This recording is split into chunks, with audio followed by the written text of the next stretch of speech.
Well, thank you. Thank you all so much for joining us for this conversation. We're really delighted to have you here. And on behalf of Davidson College, I particularly want to welcome Yinka Shonibare to our campus. We've been so lucky to have him here for several days, engaging with students as we celebrate the installation of wind sculpture in front of the Wall Center on our campus. I hope you've had the chance to see it and enjoy also the exhibition in the Van Every Gallery. And tonight we have the pleasure of being able to hear directly from Yinka about his body of work and the different ways in which they engage us and our world as viewers and spectators, and in some cases as participants. So welcome, Yinka. We're so excited that you're here. I've already told Yinka I'm a historian by training, so I'm a little bit intimidated to be up here engaging with someone whose work I admire so much in a vocabulary that is not my immediate academic and intellectual comfort zone, but I wasn't going to give up the chance to be able to speak directly with Yinka. I thought we would start, if it's okay with you, to talk about a very recent work, the American Library. And you've said in some of your interviews that a work of art must operate as a work of art, and that you think about that both in conceptual and visual terms, and that I think I've heard you say sometimes the hardest part is the conceptual part. But I wonder if you could talk about those two aspects of the American Library, just from your perspective, how you created it kind of conceptually and then maybe visually, because it's such a stunning installation. First of all, I must say, thank you very much for having me. I've enjoyed being here at Davidson, and I particularly enjoyed, talking to the students. And once again, I must thank Pat for the gift of the wind sculpture.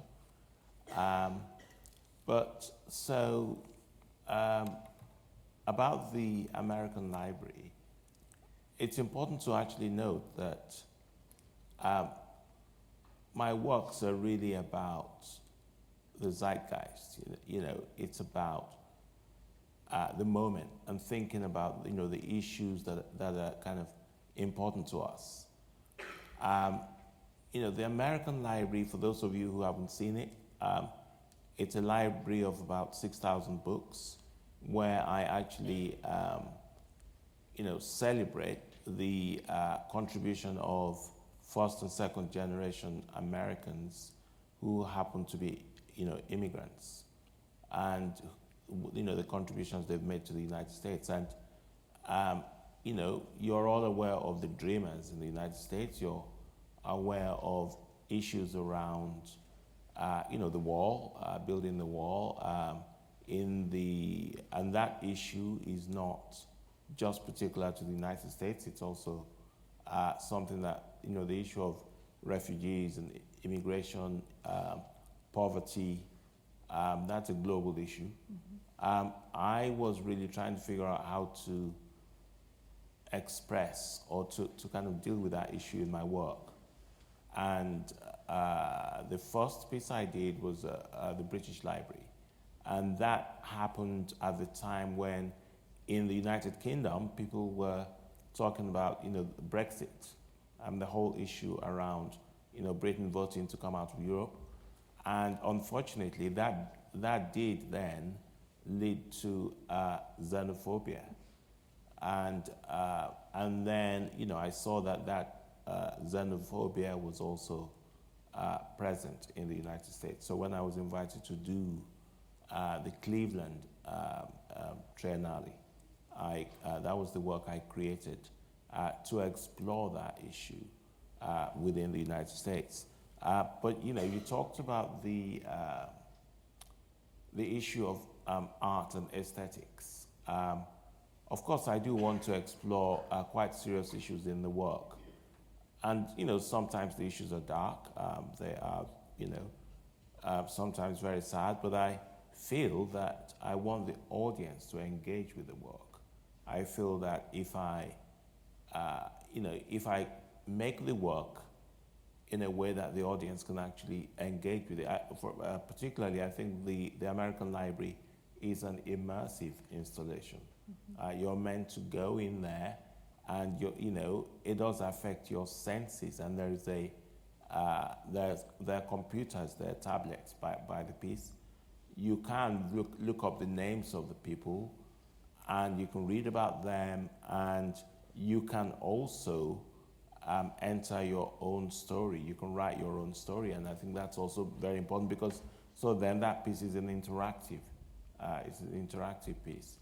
And I also, with that piece, I didn't want to, I've got Donald Trump and I've also got Obama, in the same artwork. I mean, people keep asking me why do you have both their names, and they're on the opposing sides of the argument. But I feel that, I wanted to show the different sides of the argument. I didn't want to, I don't think that a work of art should necessarily be moralistic. I feel that I want to show,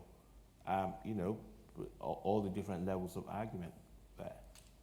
Well, it's an amazing piece, also, just visually and as an environment that is created. It's the idea of it is interesting, but it's also just strikingly beautiful and powerful to see and to be around. And so that dimension of it is important. I actually underestimated the power of it until I was in the Van Every Gallery and able to see it, and then also imagining what it would be like in a library, since it was created actually for a library. How did you decide? You talked a little bit about how Obama and Trump are both in there. How did you decide, or was that whose names to include on the spines of the books and whose stories to make a part of this?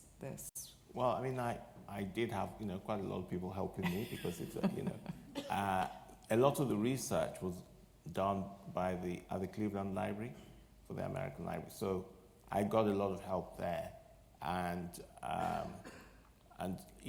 there were names that my studio also researched as well. So it's a combination of both.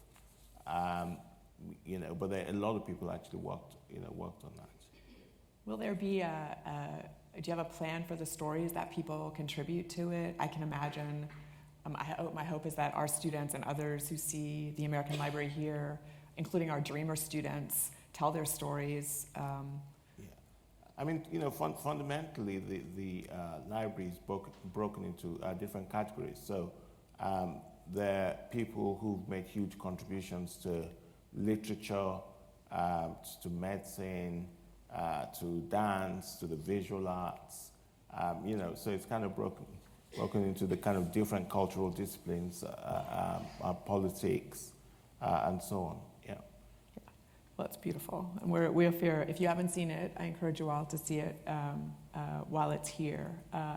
We started with that, although it's a very recent work, and maybe just to go back to just sort of the work that, in some sense, sets, I guess, your work on its trajectory, and that is Double Dutch. And maybe may I invite you to talk a little bit about the notion of authenticity and how that notion informed the encounter with textiles that now figure so prominently in your work.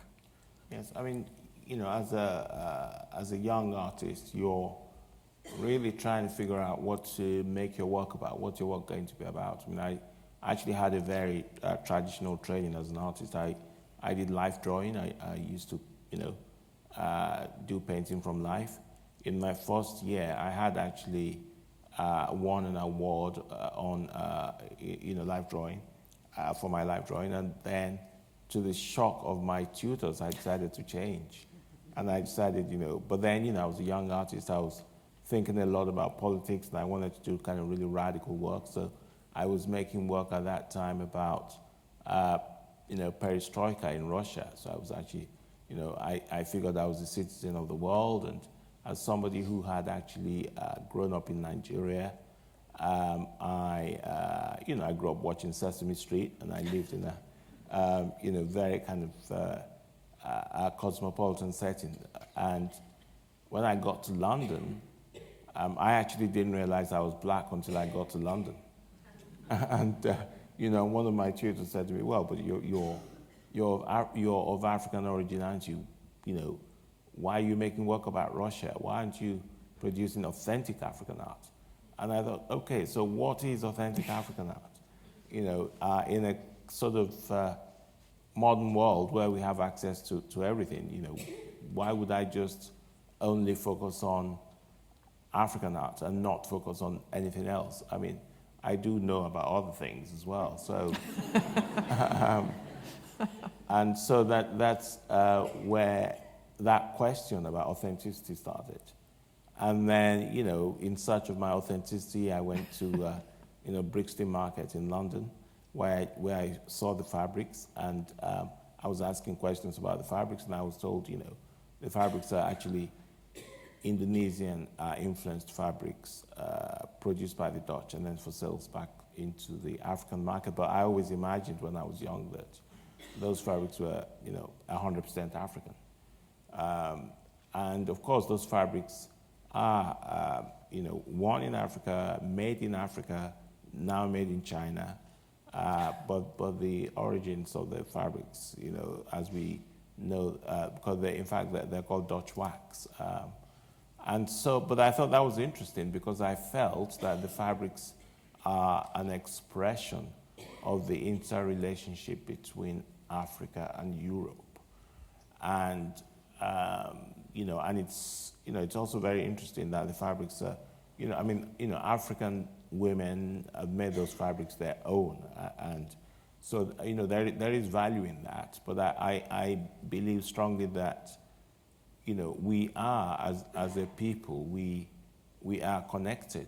We do learn from, the Romans learned from the Greeks and so on, So the fallacy of a sort of isolated culture is not something that I subscribe to.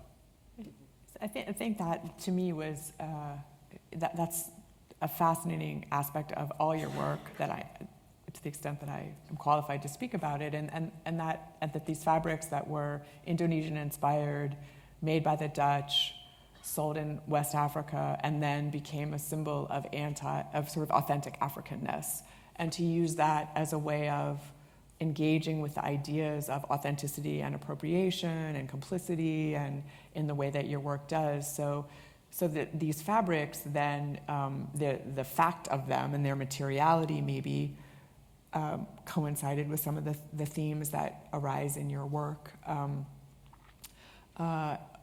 Are there other things about fabric? I mean, there's a costuming and fashion dimension to your work as well.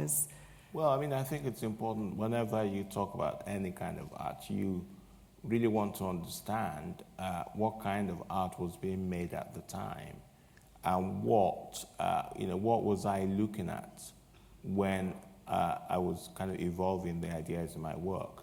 And it's important to note that in the 80s, when I started doing this, the biggest issues around were identity politics. And this was a time also within various universities. There was the notion or the concept of actually deconstructing Western canons. And, I encountered critical theory and, French theory. I was, at the time, we were all kind of looking at, deconstruction, and we're looking at, Jacques Derrida, Baudrillard.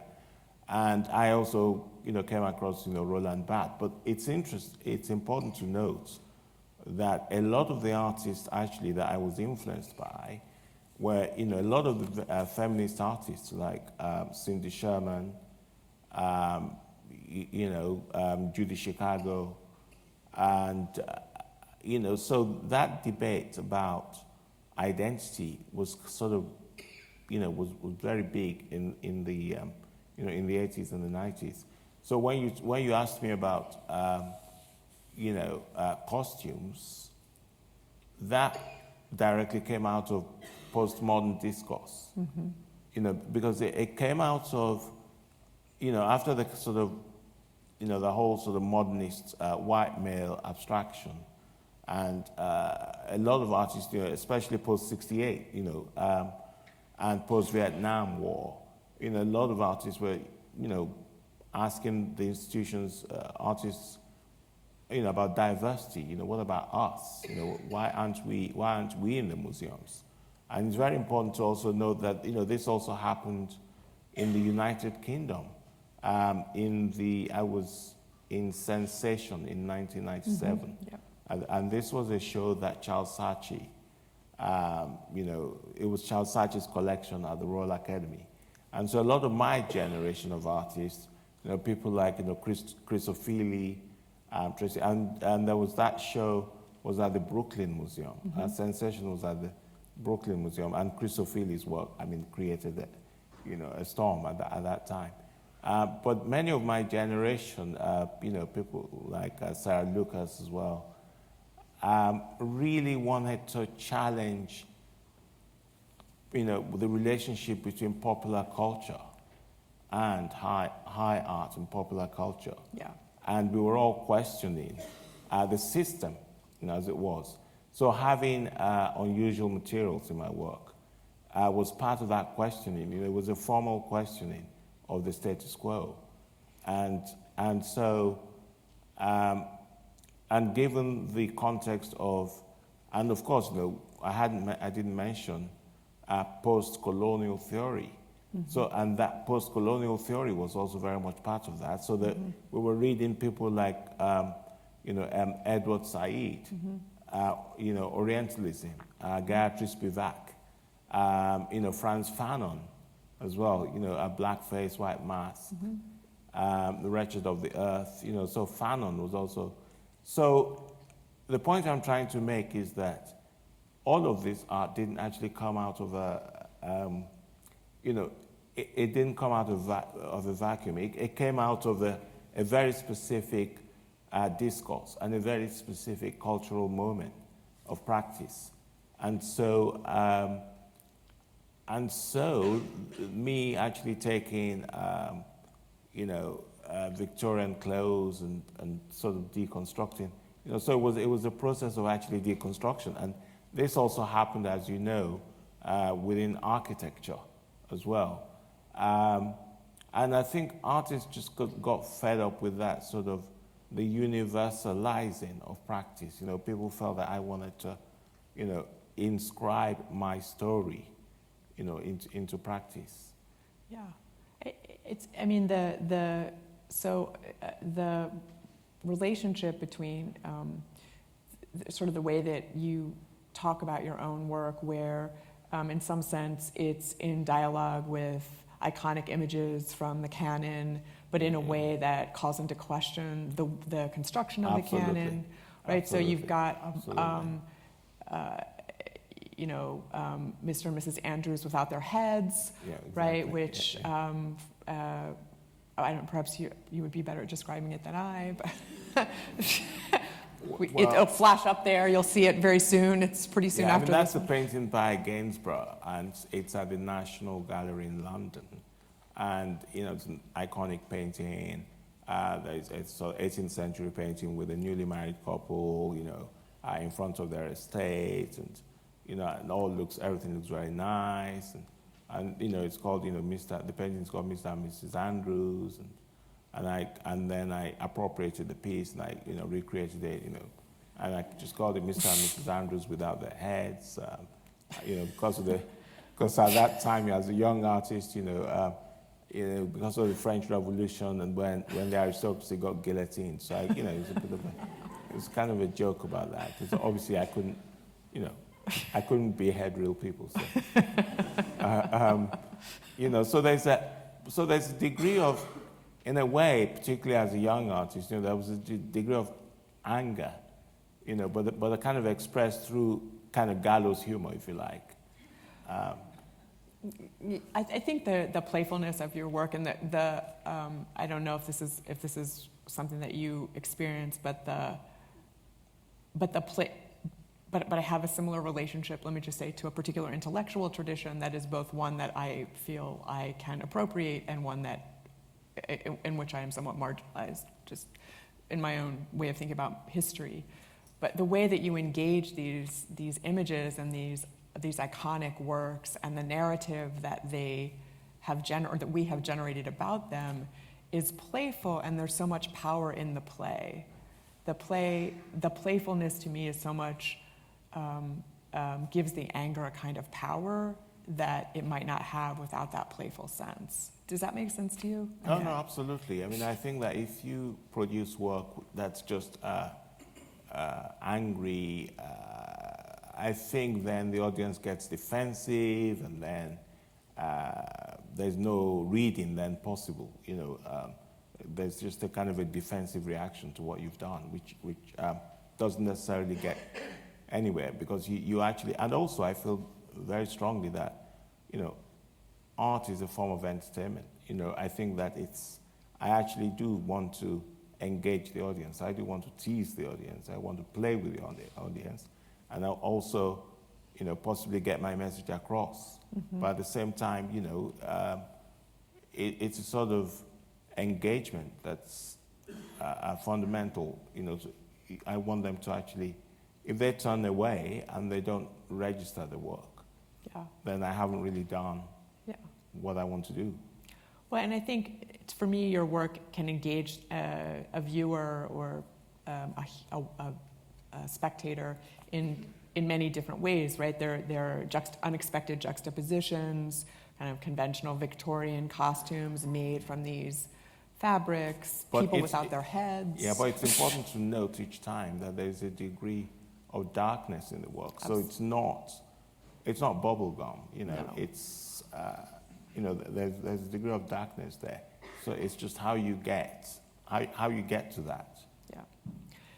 Maybe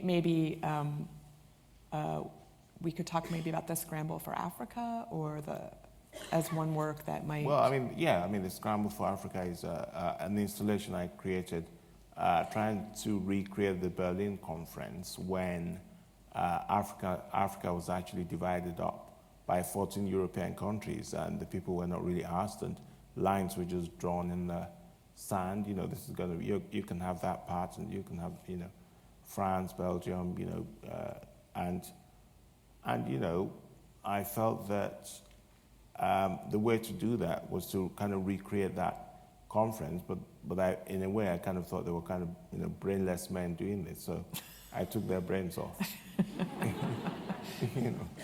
And then there's a sort of a map of Africa on the table. It's a way to sort of, it's a rereading of history, or talking back to history, if you like. Yeah, I feel in some of these works, the Scramble for Africa, Mr. and Mrs. Andrews Without Their Heads, and other of your work,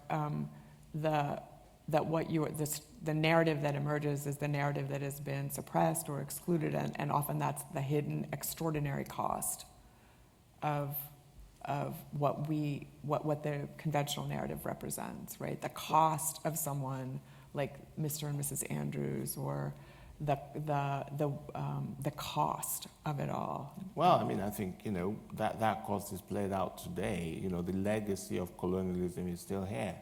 And it's one of poverty, it's one of violence, it's one of inequality, economic inequality, and the result of that is the movement of people, refugees. If there are not fair trade terms for a lot of these countries, naturally people want to survive, they will move. Yeah. And we're seeing the legacy of all of that unfairness now unfolding. Yeah. So it's a very relevant issue. Yeah. And it's a relevant global issue, and it's led, it continues to lead to, war, poverty, environmental degradation, all kinds of evil. And we have to, we as a people have to find ways of really dealing with these issues. I'm just an artist. And in a way, my own approach, as an artist, I don't feel that you can actually you can't change the world. I mean, that's for politicians to do that. But I can make people think about things, but I don't necessarily think as an artist it's your job to, change the world, because I don't think you can do that. But you can make people think about things. Yeah, I mean, I think certainly for me that's what your work does, is that it does engage and challenge and in some sense rewrite the narratives that we've inherited and redefine relationships to conventional iconography and images. The series of ruins, I forget that Ruins Decorated, that series where you, that was my response to that whole, all of that work, the classical sculpture that is reimagined and completely represented in well, I mean, I think, yes, so you're talking about the classical sculptures, and I was doing some research and I discovered that, the kind of white marble classical sculpture as we've come to know them, where I'm sure were not always white. I mean, they were painted. And there was a German art historian called Johann Winkelmann who came up with the notion of the white of the sculptures representing the superiority of the Aryan race. And Adolf Hitler did own a discourse thrower. And what I've been doing with the white classical sculptures is I've been reclaiming them and putting the color back on, and also changing the heads for globes. So that's the sort of series you're referring to. And again, highlighting the dark, the dark side, and also the unspoken, and exposing the lie of that narrative. Well, particularly because the reason that work actually came about, I saw that the alt-right were using those white sculptures as emblems of symbols to promote themselves and their ideas. And I felt that there is a degree of inaccuracy about that. Yeah, I agree. Yeah. We've talked already about sculpture and painting, and you're fluent in so many media. You film and dance and opera, and how did that come about? And how do you decide with these many media and materials that you're so fluent in, which ones to use, or how does that process work for you as an artist? Well, I mean, I get bored very easily.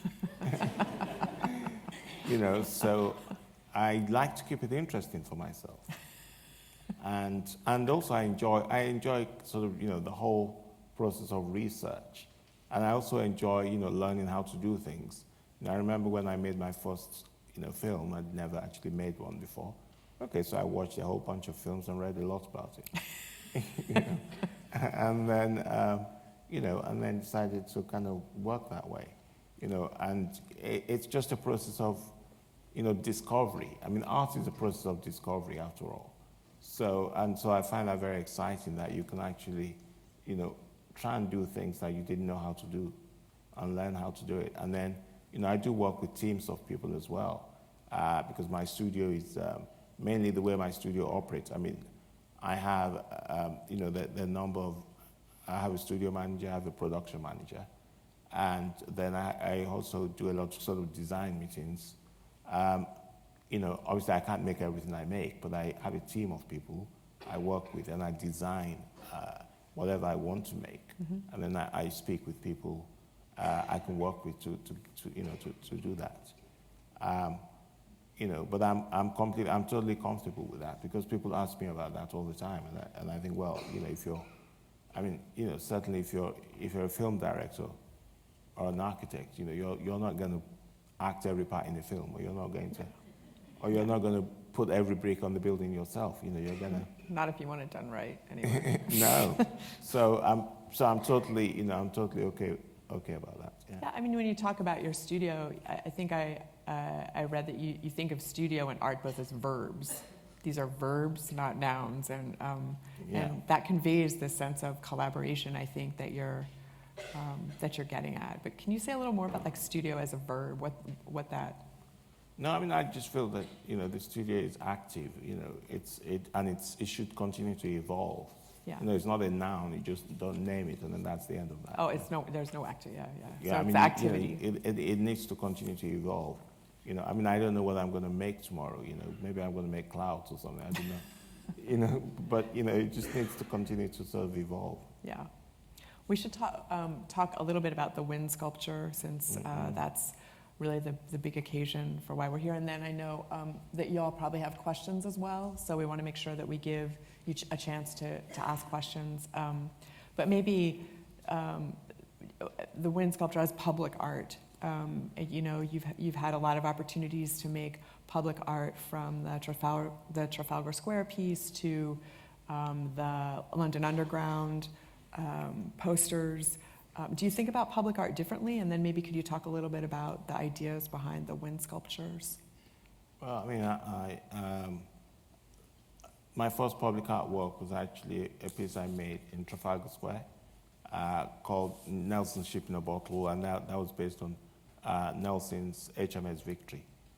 And, you know, Nelson won the Battle of Trafalgar, you know, against Napoleon, and you know, I changed the ship I changed the sails into African textiles, and then I put it in a giant bottle, you know, Trafalgar Square. And we won't ask you how you got it in there. Oh no, I think I'd have to kill you if I told you. Yeah.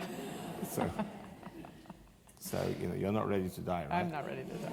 No, so, I don't want to risk it. Yeah, exactly. So anyway, after I made that piece, I sort of I thought the sails looked somewhat interesting, and so I wanted to sort of do more with that. And also, you know, that piece is about movement of people. It's about migration, slavery, and I also thought that, you know, trying to capture wind or make that into sculpture was kind of interesting. So in a way, I was actually attempting to sculpt the impossible, the intangible that you cannot touch. But that intangible piece of work does evoke movement and the movement of people, which I saw as a metaphor for kind of migration as well. Yeah. But then also just purely from the sculptural point of view, I wanted to make something heavy feel kind of weightless and light. There's a degree of kind of, you know, elegance and whimsy to that, you know, and that's virtuosity maybe too, right? Yeah, you know, but it's sort of so it's doing something quite serious but making it feel effortless in a way. Yeah, well, it's certainly an incredible and evocative addition to our campus, and we're really grateful that we're able to have it here. And I just want to, I know some of you do we have mics, Jess? Yes. Okay. If you have a question, if you just want to come to these mics, then we'll be able to call on you. Just from the perspective of you know, someone who gets to live here and be on this campus, and the opportunity to encounter that work every day, walking around campus is just a real gift. So thank you for that, and for the body of work that challenges us to engage with our world and the assumptions we inherit about it in new ways, and confront, as we need to do here at this college and in this country, confront the past honestly, so that we don't replicate its mechanisms of oppression and exclusion in the present. Questions from our...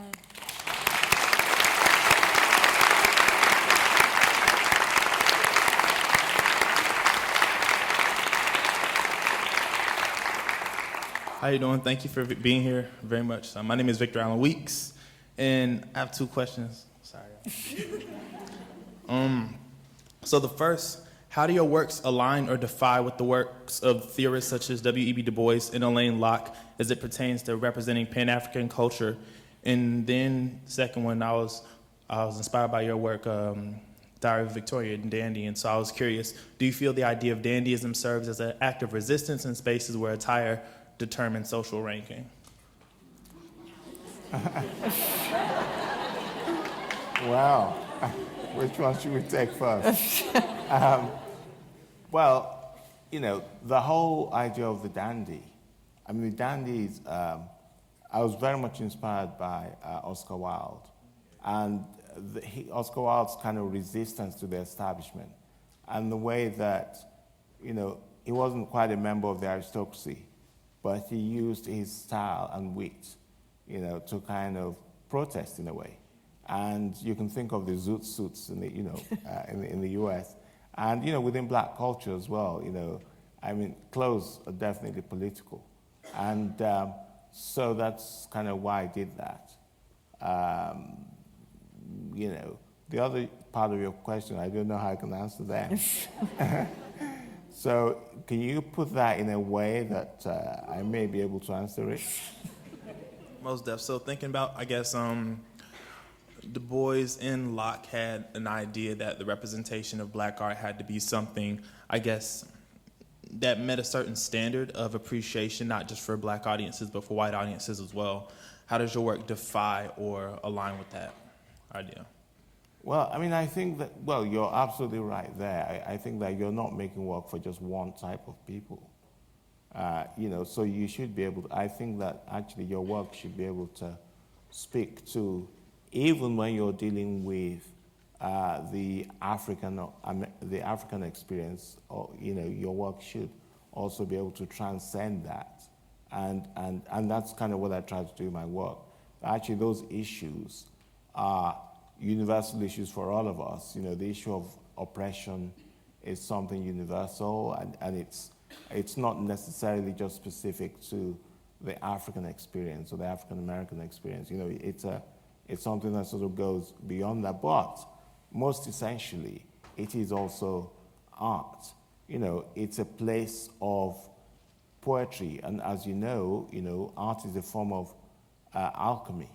It's a form of transformation, and I think it should be transformative. I actually heard earlier, the sounds of Fela Kuti.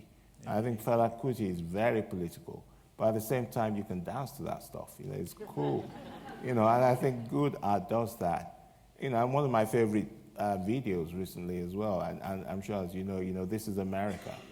I mean, This Is America is a fantastic, you can dance to that stuff, it's great, but then it hits hard, it's political, and so I guess, I don't know, maybe that's the kind of thing you're trying to define, where you get to, do something political, but then it actually transcends that.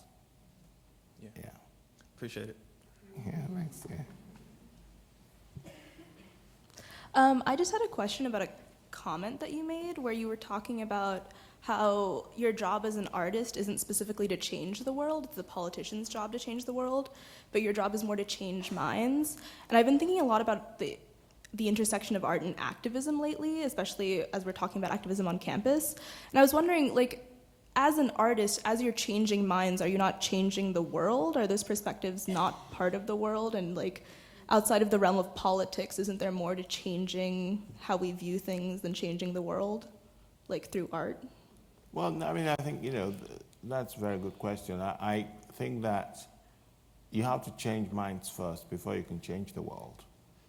And I think that, I'm not sort of, it's very important to note that particularly after the Second World War and fascism, we do have to be very careful about those sort of ideologies. Mm-hmm. Now, I won't be arrogant enough to think that I can single-handedly dictate what the world should do. But I think that it's up to the people to kind of have a mindset that will make them want to change policy. But I can't. They may choose to become politicians. Mm-hmm. And if I'm able to kind of move people enough to want to do something, I'd like to be a part of that kind of thing, but I certainly would not, I don't think I feel that an artist has the power to necessarily change the world in the way that politicians can, but it's possible to actually change philosophy. I mean, after all, policy begins from philosophy. You know, it's philosophy first and then policy later. And philosophy eventually translates into policy. So I guess maybe I operate at the realm of philosophy rather than policy. Yeah, I guess when I think of changing the world, I think of philosophy as an integral part of that and not just the policy aspect of it. But thank you. Oh, no, I mean, absolutely. Yeah. It is integral. But necessarily, I mean, I think that philosophy usually comes first. I agree. Thank you. Hello, good evening, and thank you for coming. I have a question kind of about immigration and disability. So in thinking of immigration in America, I cannot help but be reminded of the way disabled bodies at Ellis Island were literally and physically marked and as an often racialized other, and as a result prone to further inspection before completing the immigration process. How does your work in American Library grapple with disability issues in the process of immigration in the US? And how might we reckon with borders as disabling spaces according to the social model of disability, which contends that it is society which is disabling rather than a condition of the body that is disabled? I mean, you've got two overlapping questions there. There's the question of disability and, you know, the environment is kind of disabling. But there's also the question of immigration in the American, you know, dealing with the issue of immigration in the American Library. I mean, those two things have a relationship to each other in the sense that, you know, it's about creating access for people, you know, and I think that the issue of immigration can also be disabling for people. It can be disabling to people's potential. And bad environments can also do the same. I mean, that's also, you know, if you can't get into buildings, if you can't get into educational establishments, then that can also, you know, be disabling. But I think that, you know, the American Library, I'm sure the American Library, you know, does have a number of people who might have various limitations that are not theirs, but the one that is projected onto them by society. Because after all, that is what disability is. You know, it's about how the environment disables you, as opposed to you being intrinsically disabled, because there is no such thing as an intrinsically disabled person, but there is such a thing as a disabling environment. Thank you. Good evening. My name is Yele Aluko, and from that name you can tell that I was born in Nigeria. I was actually born in Lagos as well. I've lived here for several years. I want to congratulate you on your unabashed, unapologetic boldness in taking the core fundamentals of African design and pasting it across the world in a manner that is totally unapologetic and is not fixed into the construct of a stereotype. So that's my comment. But my question is the following. There's been a big global resurgence of African fabric in fashion and design over the past probably 5 to 10 years. And that has resulted in a dichotomy of conversation where there's some resentment in Africa that this is being done in the mainstream, being, so to speak, stolen by European designers, getting global attention on the one hand. And on the other hand, there's some Africans and other third world countries that feel this is a liberating moment whereby the time has really come to have an opportunity to appreciate fashion, design, fabric, and art, which historically has not been appreciated, has also been put in a box of denigration, is now has an opportunity to be celebrated. It strikes me that your work may have inspired some of this, and I don't know if you think it has. So I'd like you to comment on that dichotomy of conversation and whether you feel that your work has actually inspired part of this. Oh, wow. Well, I'd like to take full responsibility. But I think that we have access to things. And I think that, I'm flattered if people think that I've inspired them in any way. I mean, that's not necessarily a bad thing. But, the question of African visibility and also this celebration of one's African heritage, I think that's actually very important. I think, all of these things are self-esteem issues you're talking about. I remember having a conversation with some sort of black British friends of mine. And because I had grown up in Nigeria, I hadn't grown up in Britain, I'd grown up in Nigeria. And I went to Britain when I was 17 years old. And I remember them saying, well, you guys celebrate Africa and you're so proud of it. When we were young, we were actually always really ashamed to be African. And we tried to hide our origins. We didn't want to. But so a lot of those guys are now very happy that they can actually be proud and to make that connection to Africa. So, Africa is cool again. Africa has always been cool anyway.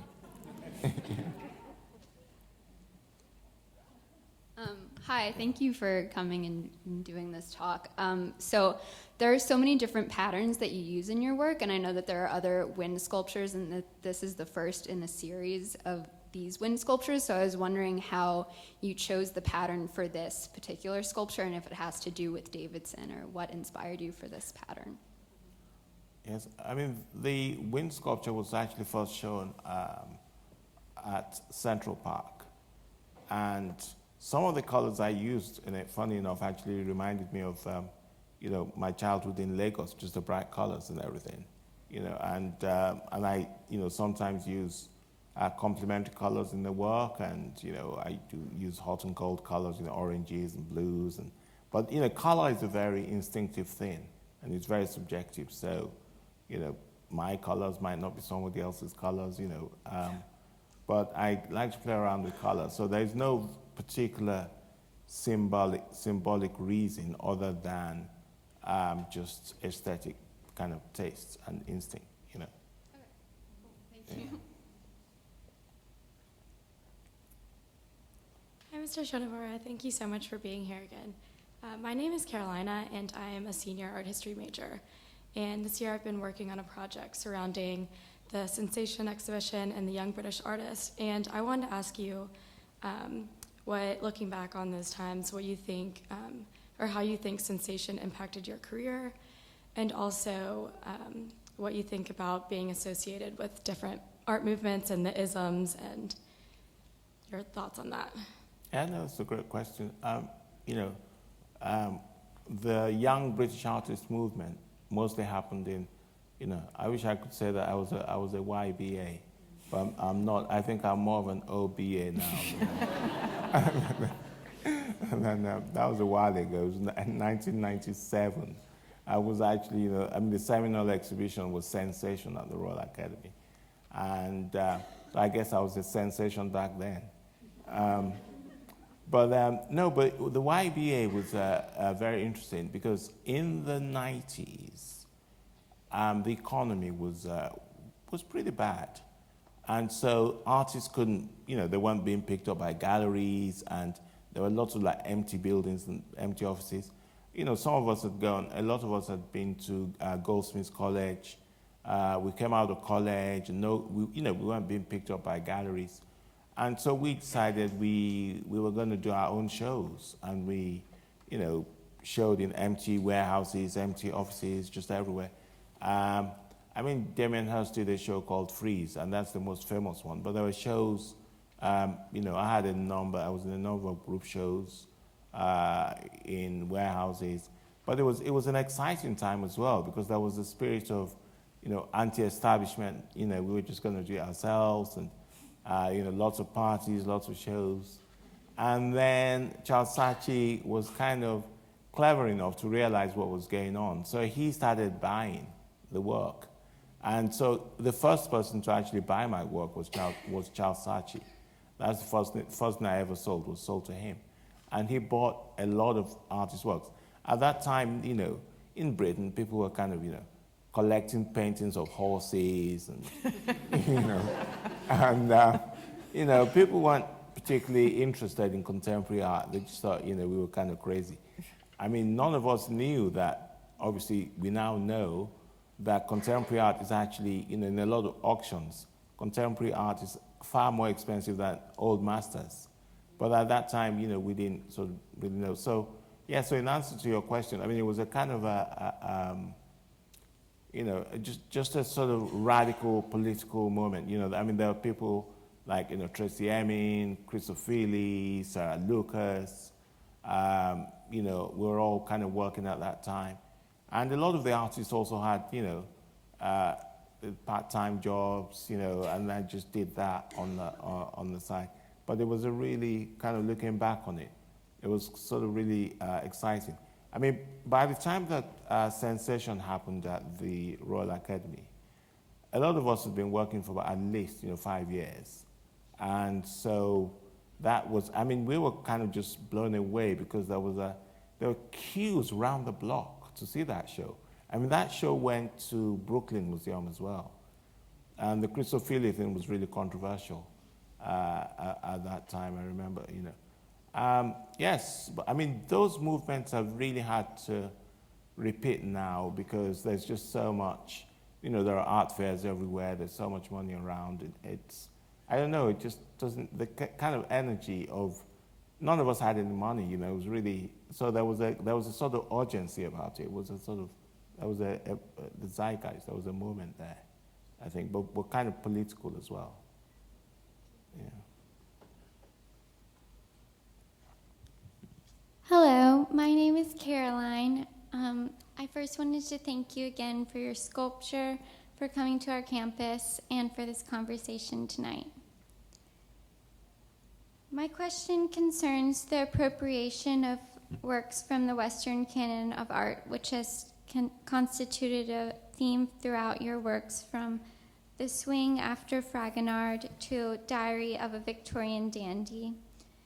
In one of my art history classes this semester, we were discussing how often colonizers compel the colonized to imitate them through mimicry.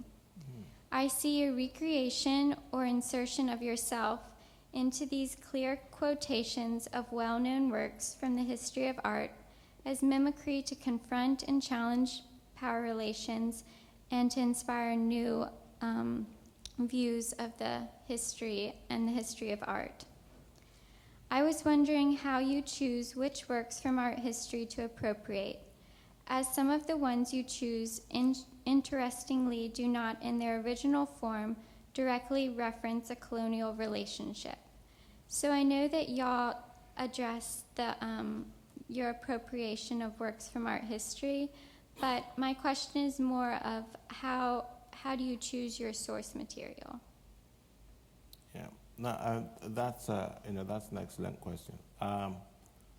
You know, the issue of appropriation is a political one, and I think that if you think back to history, and you think about Picasso and Picasso's use of African art. On the one hand, actually, no one ever complained about Picasso doing that, and they seem to, you know, to have a right to do that. In the same way, I feel that I would like to actually, because, you know, African art was ethnic art to Picasso, and Victorian art is ethnic art to me. You know, so basically, you know, I feel that it's an issue of power relations, and I feel that I should have the right to take any Western thing, play around as much as I like with it, because that's been done to me throughout history, you know. And I think that, you know, we have the same issue with, you know, the art and culture of indigenous Americans, as we know, which has been, you know, appropriated in the wrong way, in my opinion. But I think that, those of us who are regarded as the other should also reclaim agency. And that's what I'm doing. You know, I feel that I should have agency and to appropriate anything I want to appropriate from history. And so I'm reclaiming the power. I'm taking it back for myself, and I can do whatever I like with Western art.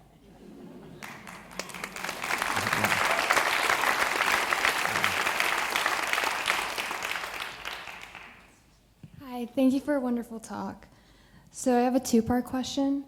What are artistic choices you make to educate others about stereotyped aspects of identities without further feeding into misconceived notions? And what are still limits to your representations of identity that you aim to surpass in your future pieces? Wow, I think that that moved a little too fast for me. So let's take it one at a time. Okay. Okay, so let's take the first one, and slowly, please. Okay.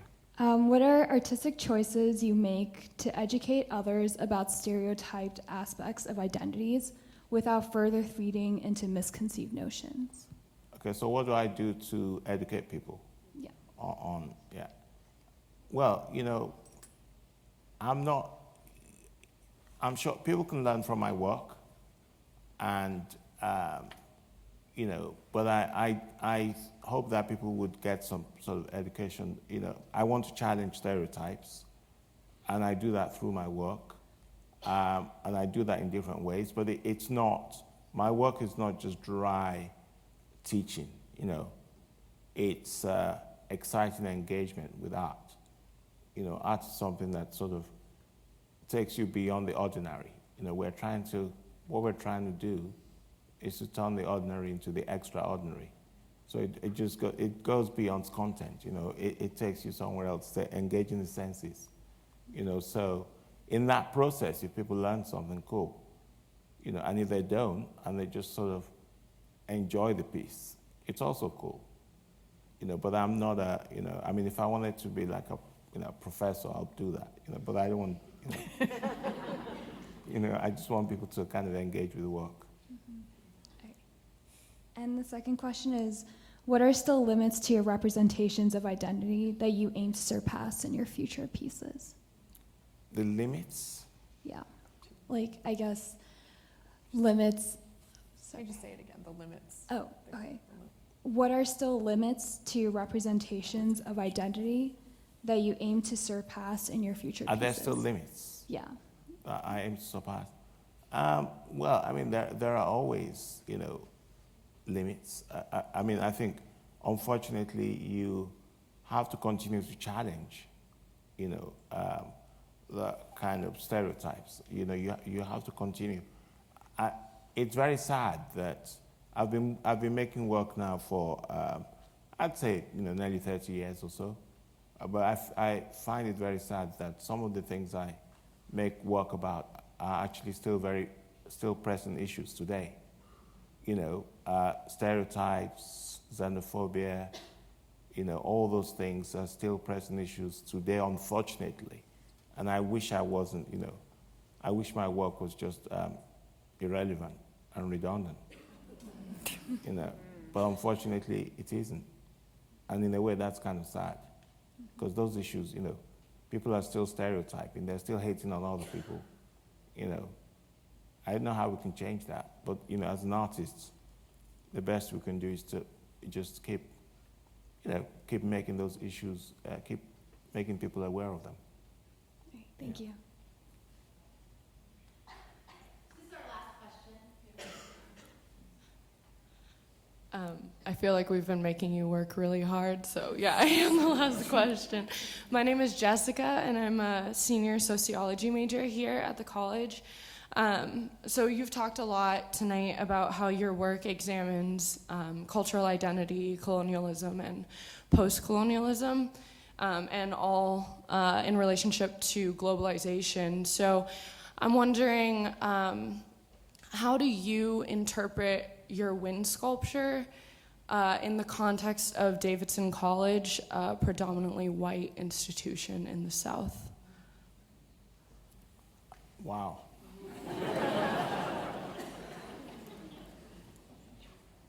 Well, as you know, the history of the South and race relations, it's a very, very painful one. You know, I don't have to rehearse those. Rehearse those. I mean, you know, you understand that history. You know, it's very painful, and we also know the efforts, you know, that a number of people have made towards, you know, civil rights, to try and change some of these things. And I think that, you know, it's a question of talking about things. It's a question of making the work visible. And some of us, you know, who want to actually, you know, we want to encourage diversity, and we want to also encourage the decolonization of public monuments, the colonization of public spaces. We want to encourage, you know, visibility and diversity and equal opportunity. Yes, there's the history, you know, we know that, but I think it's very important. I mean, you know, having the wind sculpture there, you know, I feel very proud that I'm actually one of the only sculptures with color, you know. I think it's important. I think it's, you know, it's a metaphor, but it's important. You know, and I think it's a way to encourage diversity within the society. And people should get used to that. They should get used to difference. And we should break that, you know, the kind of, those historical barriers in the past. And I think Davidson College is, you know, by having this sculpture here, it's also a way of addressing that. You know, and I think the more of that happens, and the more platforms like this that happen, you know, the better it is for society generally. And I think all talent should be, you know, celebrated regardless of, you know, where people's origins, you know, where people have come from. So, you know, I'm very proud to be able to be part of that conversation. You know, that's what I'd say.